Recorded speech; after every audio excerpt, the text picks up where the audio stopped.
Bonjour. Entre 3500 et 4000 personnes ont défilé dans les rues de Bruxelles hier après-midi au nom du vivre ensemble. Le vivre ensemble, une notion qui tient à cœur tout un chacun depuis les attentats à Paris et au Danemark.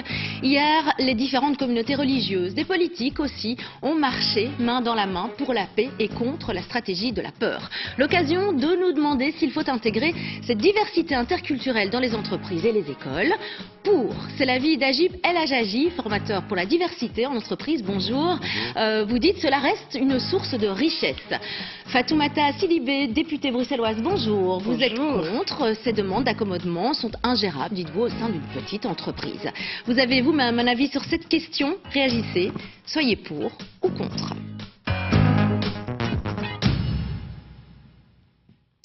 Alors, faut-il instaurer une diversité culturelle dans l'entreprise? On en parle aujourd'hui dans la presse. Plus de 3500 personnes ont marché hier sous le slogan « Together in Peace », tous dans la paix. La Libre en parle ce matin, vers l'avenir également. Alors, elle fait le point sur ces diversités, d'où cette question. Faut-il l'intégrer, cette diversité, dans les entreprises et pourquoi pas les écoles? Je dirais oui, il faut l'intégrer. Aujourd'hui, on a peur de cette diversité parce que derrière cette diversité, on voit le spectre du communautarisme. Mais pour moi, la diversité dans l'entreprise, c'est vraiment être visionnaire aujourd'hui. Nous sommes dans une réalité de la mondialisation. Oui. Nous vivons cette réalité dans la société. Et cette société, justement, elle est en phase avec l'entreprise. Et c'est pourquoi je suis en faveur de la diversité et même d'une vision maximale de la diversité dans l'entreprise. Elle correspond à une société multiculturelle, disiez-vous. Fatoumata, vous n'êtes pas de cet avis? Vous dites, la diversité attention. Est une richesse et j'en suis une, donc je crois que c'est important de le dire. Ce qui est important, c'est qu'il faut nommer les choses. Nommer les choses parce que derrière les demandes d'aménagement pour des motifs culturels, aujourd'hui, se cachent souvent des revendications d'ordre religieux. Et là, il y a un risque d'un glissement pernicieux dans la mise en place d'accommodements raisonnables. Agib, votre association, en effet, c'est une association... Tout à fait. Donc c'est l'association belge des professionnels musulmans. Et donc nous avons mis en place depuis maintenant 3 ans, avec les syndicats, avec des responsables de la diversité, une formation pour gérer cette diversité culturelle et religieuse. Alors il ne faut pas avoir peur de la religion. La religion, c'est dans la sphère privée, mais en même temps, la Convention européenne des droits de l'homme reconnaît que cette manifestation peut se faire aussi dans l'espace public. Et vous avez dit vous-même, accommodement raisonnable. Eh bien, raisonnable, c'est vraiment le terme sur lequel on peut se mettre d'accord. On n'accepte pas tout, mais il faut pouvoir reconnaître les individus dans ce qu'ils sont pour renforcer la cohésion dans les groupes et dans les entreprises. Alors, raisonnable, dites-vous. Eh bien, justement, ce concept est né dans les pays anglo-saxons pour rendre facile l'accès des personnes handicapées au marché de l'emploi.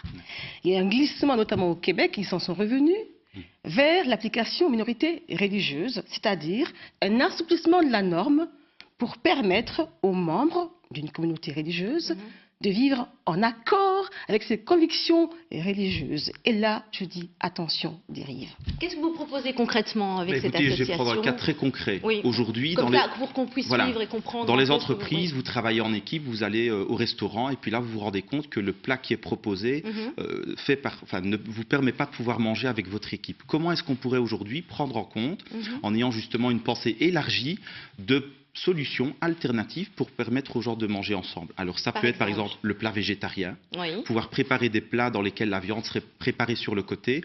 C'est aussi le fait de pouvoir mettre un buffet à disposition pour justement permettre aux gens de choisir ce qu'ils souhaitent manger. Ce que nous voulons, c'est élargir le champ des possibles et pas du tout le renfermer sur une monoculture qui fait que si on n'est pas intégré au groupe, alors on est exclu. Nous sommes pour une société inclusive. Si je peux me permettre, et j'arrive tout de suite chez vous, Fatoumata, j'ai un Facebook qui s'affiche à l'instant qui dit non, on se fait à la culture du pays dans lequel on vit, point. Réaction. Écoutez, la culture du pays, en Belgique déjà, on n'a pas une culture, mais on a des cultures, la culture flamande, la culture wallonne, la culture bruxelloise, il y a la culture d'entreprise qui vient. Donc il ne faut pas résumer ce débat simplement un débat culturel.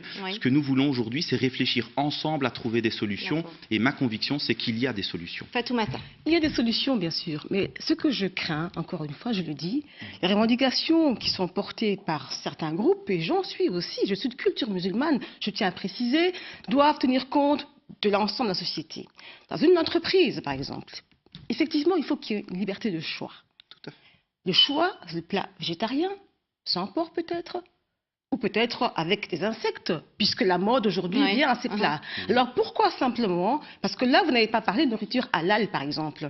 Et là, je pense qu'une entreprise a sans doute pour obligation d'offrir un choix assez large à ses membres, mais sans pour autant aller dans le sens de faire plaisir à une communauté particulière. Moi, je préconise effectivement des plats diversifiés, mais pourquoi pas végétaliens? Oui, pourquoi pas sans gluten? Alors, vous imaginez un petit peu la complication pour l'entreprise? On n'en sortirait pas. Et je pense qu'ils font un choix librement consenti, mais qui respecte non pas des minorités, des groupes, mais surtout l'ensemble des choix qui peuvent se présenter. Alors je suis d'accord avec vous, on ne peut pas donner un plat pour une personne, sinon ça devient ingérable. Mais on sait aujourd'hui qu'il y a des dénominateurs communs. Le plat végétarien permettrait à des gens qui ne mangent pas de viande, à des personnes qui ont des restrictions religieuses, et même le plat halal doit pouvoir faire l'objet d'un débat. À titre personnel, je n'ai pas de tabou là-dessus. Mais si ça crée des tensions, eh bien le plat végétarien est une porte de sortie tout à fait respectable pour chacun. Aujourd'hui, dans l'armée, on permet à des gens de manger de la viande halal. Parfois, il y a dans des entreprises, Sodexo propose par exemple aussi dans sa charte la possibilité d'avoir des plats halal. Mais n'en faisons pas une fixation. La diversité aujourd'hui, c'est beaucoup plus large que le religieux. C'est la diversité d'accepter des femmes dans le top management, de rendre les entreprises accessibles pour des personnes à mobilité réduite, d'intégrer les jeunes. Aujourd'hui, la génération XY. Donc, votre association fait ces démarches aussi pour... Nous, notre démarche, c'est vraiment de se dire, nous voulons apporter des solutions, mais avec une méthode qui permet de répondre à beaucoup de demandes. On ne se focalise pas que sur un marqueur identitaire, qu'il soit culturel ou religieux. Je tiens à préciser que le thème, c'est diversité culturelle. Donc je pense que dans ce sens-là, les femmes, j'essaie quand même... Ça demande une révolution culturelle d'intégrer les femmes dans le top management des entreprises. Oui, d'accord, évidemment, mais là, on parle de culture, effectivement, et là, je pense que le débat par rapport au genre est notre débat. Et là, ce qui nous concerne, nous, c'est comment allons-nous vivre ensemble. Il y a un équilibre à trouver, d'une part, entre le respect de la diversité, la reconnaissance, mais également l'exigence d'égalité, de non-discrimination. Et par rapport à ça, je pense qu'il faut un débat beaucoup plus large. Et ce qu'il faut surtout, c'est éviter, encore une fois, qu'une minorité prenne en otage une autre minorité. Vous avez peur de la surenchère, en fait? J'ai peur de la surenchère et surtout le fait que les entreprises, une fois qu'elles laissent la porte ouverte à une demande, pourquoi pas les autres demandes?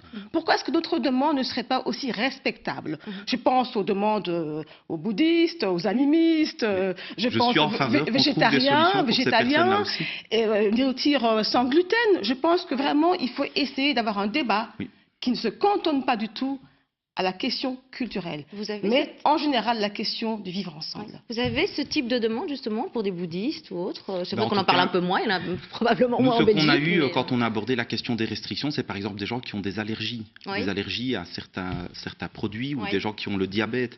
Et donc ce qui est intéressant dans la démarche interculturelle, c'est vraiment d'investir dans la communication. Nous devons pouvoir nous rendre compte que les sociétés plurielles dans lesquelles nous vivons font qu'il y a des codes culturels qui ne sont peut-être pas communs, mais dans lesquels nous pouvons trouver un dénominateur commun. Et notre démarche, c'est de se dire que sur cette question-là, il y a plus de solutions que de problèmes.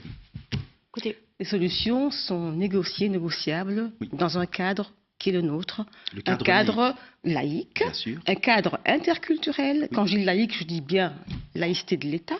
Un cadre interculturel qui permet justement une cohésion sociale et éviter que les communautés ne vivent les unes à côté des autres, avec des droits et devoirs différenciés. Et là, je pense qu'il faut ce socle commun qui est fondamental, qui est un prérequis essentiel. Je vous propose de prendre l'appel en renfort.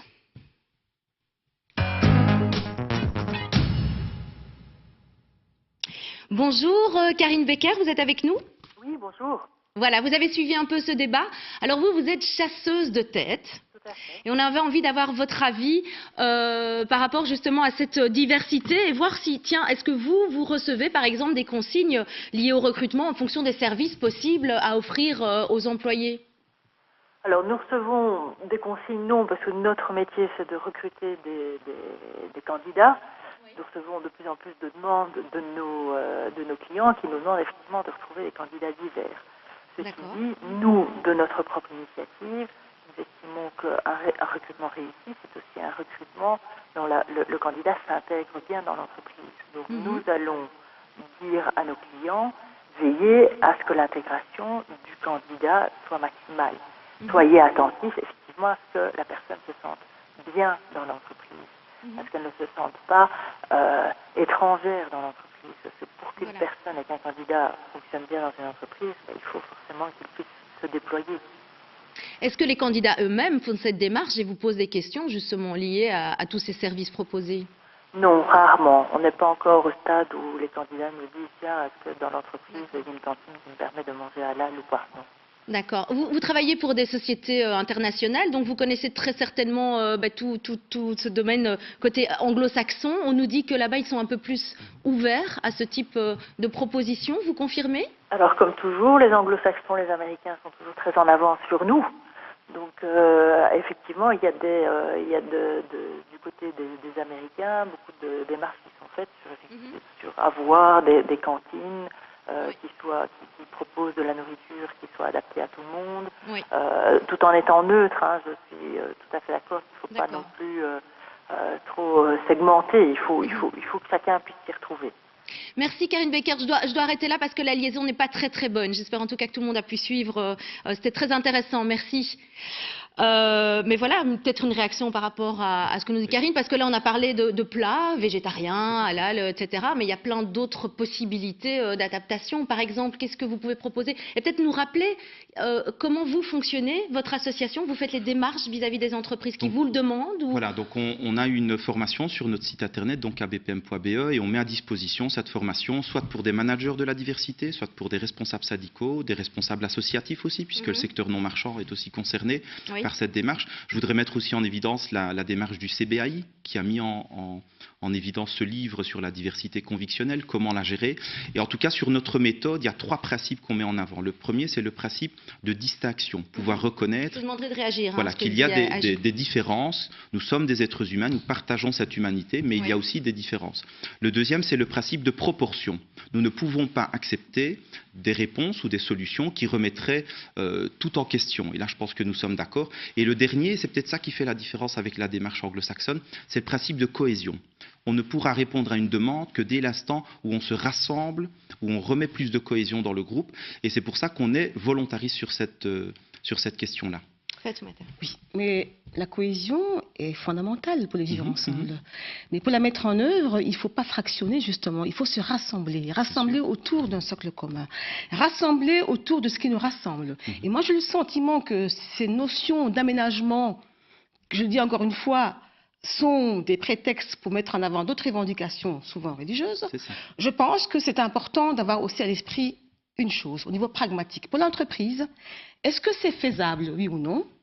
Vous parlez d'un point de vue pratique. Tout à fait. Deuxièmement... Est-ce que c'est faisable? C'est le principe de proportion. Oui, mais l'entreprise, dans ce sens-là, doit veiller à l'intérêt général et non particulier de certains de ses membres. C'est le principe de cohésion, nous sommes d'accord. Deuxièmement, l'entreprise répond à des impératifs économiques. Aussi. Est-ce que le fonctionnement s'y tient? Est-ce qu'il y a une cohésion entre le groupe? Est-ce qu'il y a le respect de l'égalité entre les travailleurs? Parce que pourquoi accorder à certains et pas à d'autres? Mais également le respect de l'égalité entre les hommes et les femmes qui est fondamental.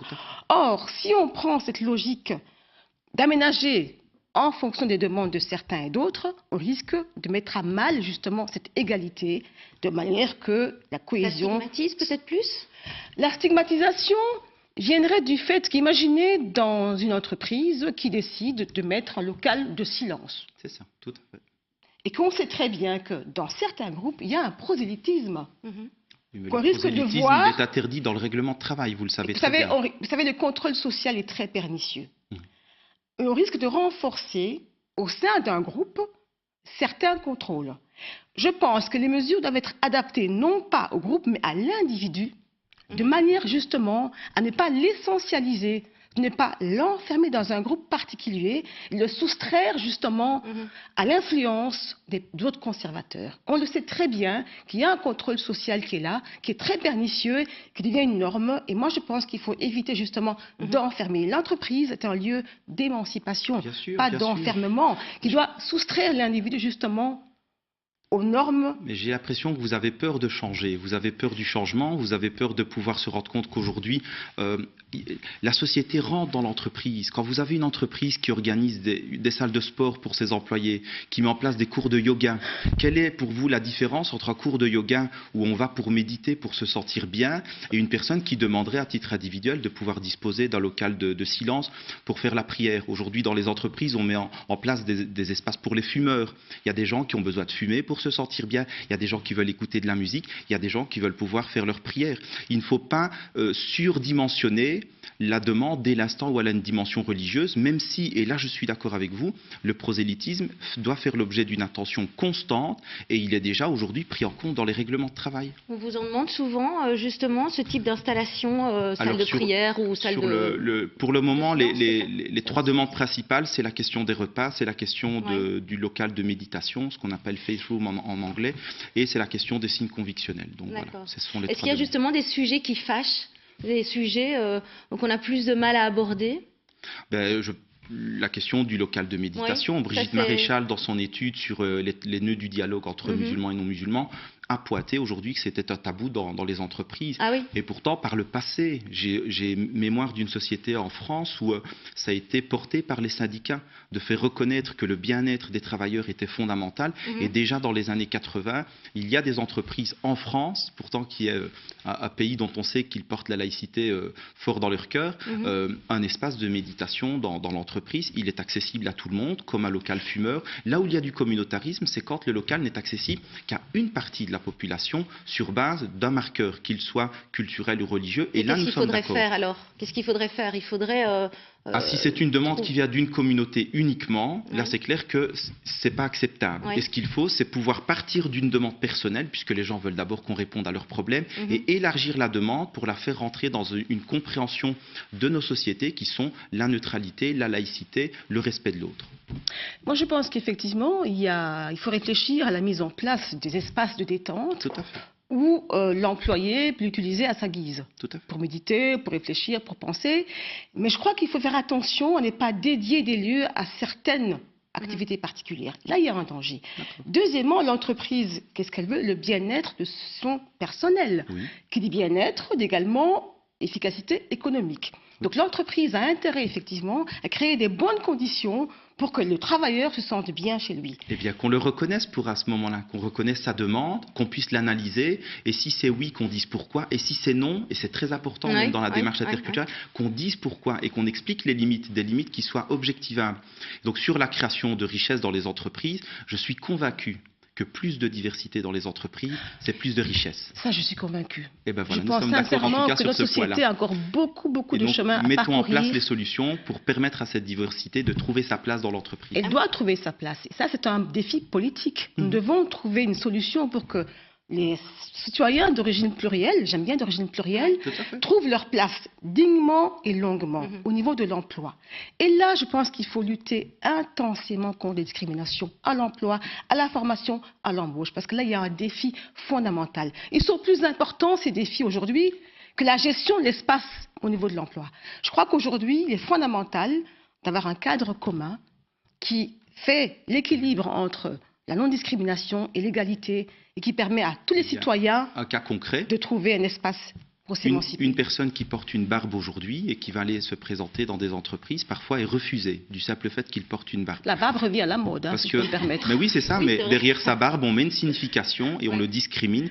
Et donc là, effectivement... Aujourd'hui, c'est comme ça? Oui, on a eu des demandes. Alors, dans des secteurs particuliers, le secteur alimentaire, même si là, il y a des protections, on met des charlottes pour les cheveux, on peut en mettre pour la barbe. Et je pense que l'objectif, c'est de pouvoir s'assurer qu'il n'y a pas contamination du produit. Mais aujourd'hui, ce sont des choses qui arrivent. Et vous savez très bien, la discrimination faciès est une réalité. Donc nous devons vraiment être volontaristes pour permettre aux jeunes de travailler dans nos entreprises. Eh bien, nous sommes déjà à la dernière minute. Allez, je propose, soyons galants, de redémarrer avec vous, Fatoumata. Allez-y, votre argument principal, adressez-vous aux téléspectateurs. L'argument principal pour moi, c'est que le vivre ensemble nécessite les mêmes droits et les mêmes devoirs pour tous. Et impose absolument que chacun respecte les normes en vigueur, mais également le respect de la diversité et surtout la laïcité de l'État. Je suis convaincue que si nous mettons en place un cadre laïque, on va parvenir à vivre ensemble en renvoyant justement les particularismes dans la sphère privée, de permettre de lutter intensément contre toutes les discriminations et favoriser Agip, une société laïque. 26 secondes. Oui, les particularismes font partie de l'être humain. Ce qu'il faut, ce n'est pas les exacerber, mais il faut pouvoir les reconnaître quand elles peuvent rester dans un cadre. Je pense que nous avons tous les deux une approche positive de la diversité. Peut-être sur la méthode, j'ai une démarche beaucoup plus volontariste. Et je voudrais terminer par un proverbe arabe qui peut nous enseigner quelque chose. Quand on veut, celui qui veut faire quelque chose trouve un moyen, celui qui ne veut rien faire trouve une excuse. Voilà, Eh bien, merci. ce sera le mot de la fin. Merci à tous les deux d'être venus sur ce plateau, exprimer votre opinion. Et merci à vous d'avoir suivi cette émission. Rendez-vous demain pour une nouvelle question d'actualité. Tout de suite, RTL Info 13h, Alix Battard. Au revoir.